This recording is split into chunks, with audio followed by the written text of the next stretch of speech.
Hello, everybody.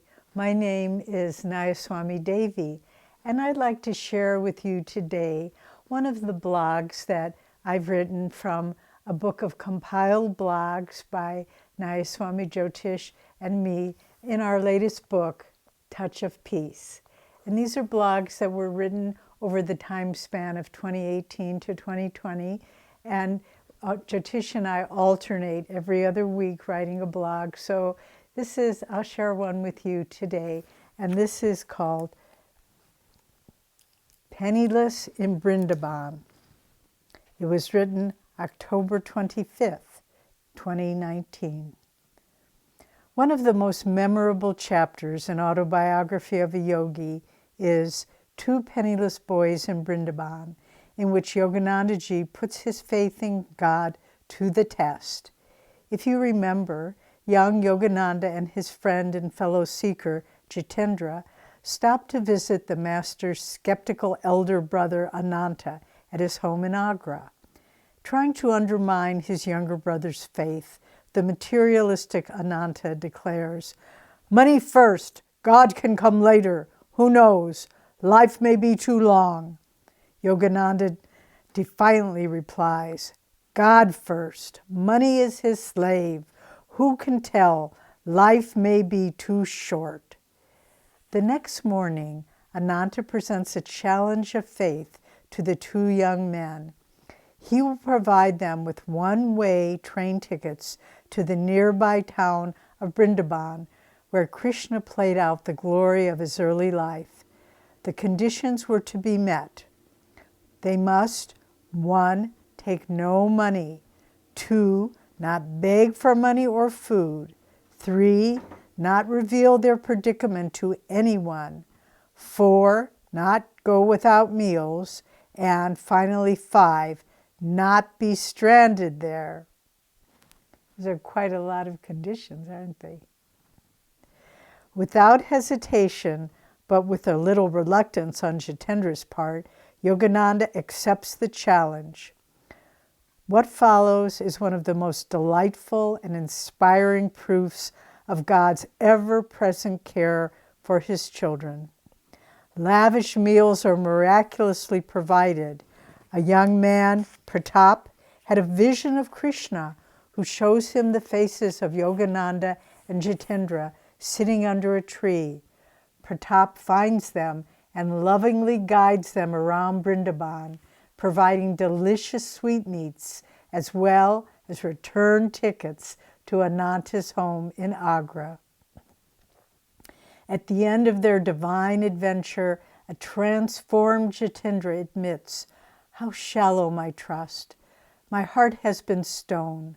Never in the future shall I doubt God's protection." When the two young men return, having more than amply fulfilled each condition of the challenge, a shocked Ananda turns solemn and then sober. Against tradition, he insists that his younger brother initiate him then and there into Kriya Yoga. The days of divine protection in Brindaban are not over.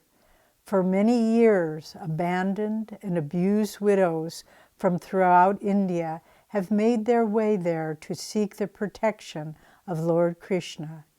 It is estimated that 8,000 homeless, destitute widow mothers beg on the streets for their survival.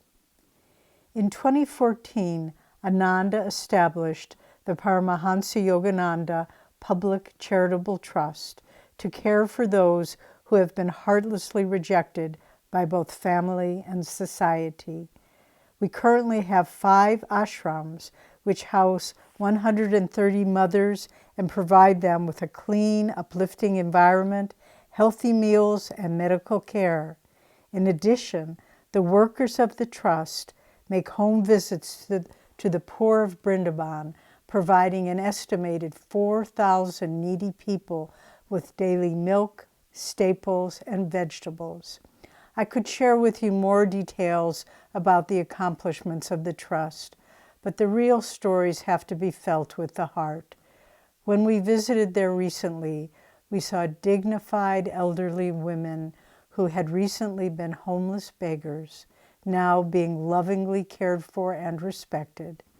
Gracefully draped in simple saris, the widow mothers were engaged in keeping the ashrams clean, working on craft projects, or caring for others in the ashram who needed more help.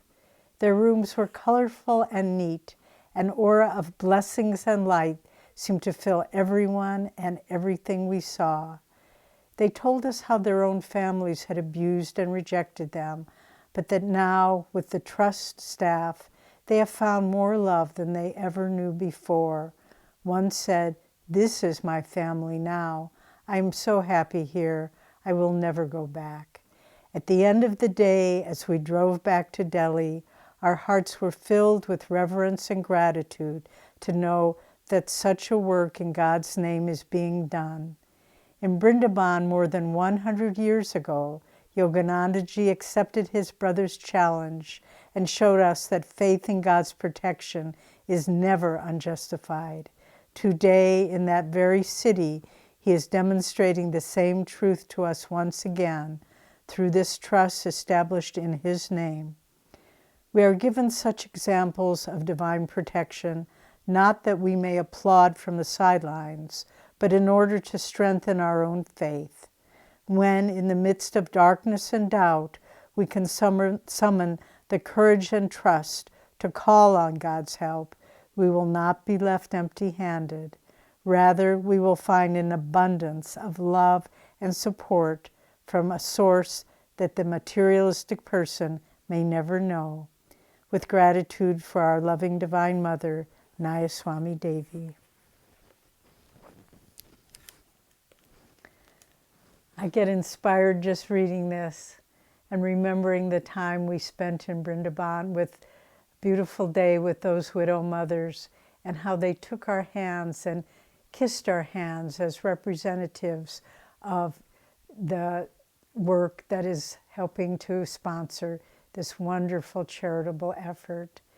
And we stay in touch with the people who are in charge there. Now they've expanded their work. Not only are they feeding homeless mothers, they're also feeding wandering sadhus who the conditions for being a wandering sadhu in India are not as good as they had been in the past.